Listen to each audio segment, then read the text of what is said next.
political event anyway.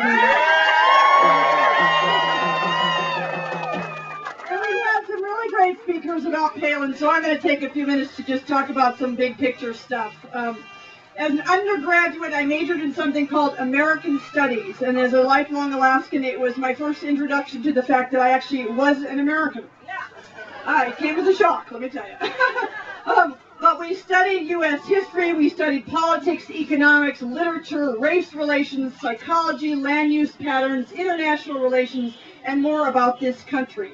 And that work, as well as my own lifetime of experience, has convinced me that this country is an experiment.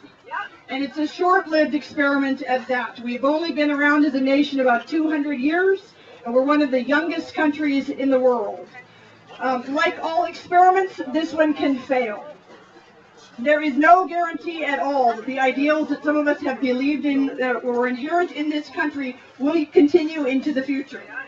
Things like democracy, for example. Things like the U.S. serving as a beacon for human rights. Things like the U.S. being a place where working class people can improve their lots by effort. These things will only continue for us under two conditions. The first one is that people like us are willing to make some kind of sacrifice of some measure of our comfort and our personal ambitions to look out for the common good. The second piece is that we need to insist upon and work to elect leadership with the maturity, the vision, the wisdom to ensure that America actually acts honorably towards its own people as well as towards the rest of the world.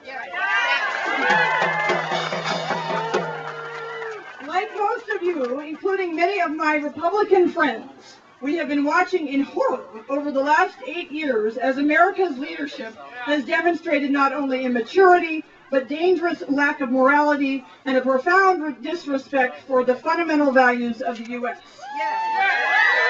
That is not a partisan issue.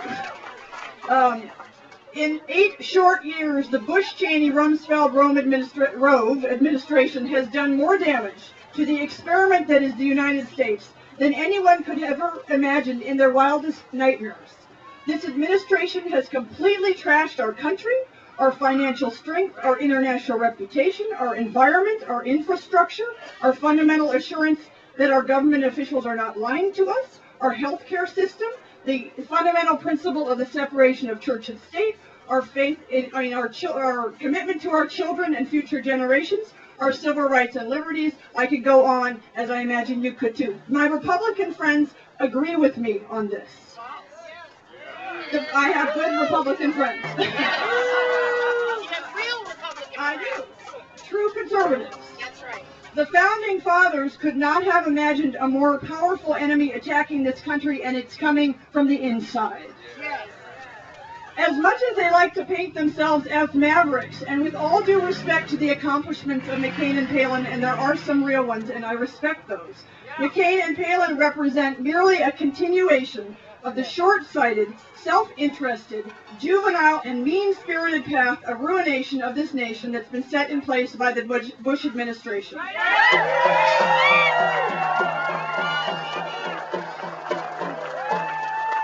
Obama and Biden, together with people like you and I, willing to reach beyond our own narrow self-interest and take action on behalf of the collective good, represent America's hope, and I might say, given the past couple of years, 8 years, perhaps our final hope of restoring this country back to some of its former potential.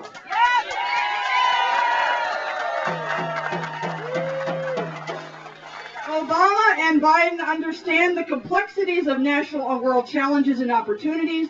They do not reduce other human beings and nations into simplistic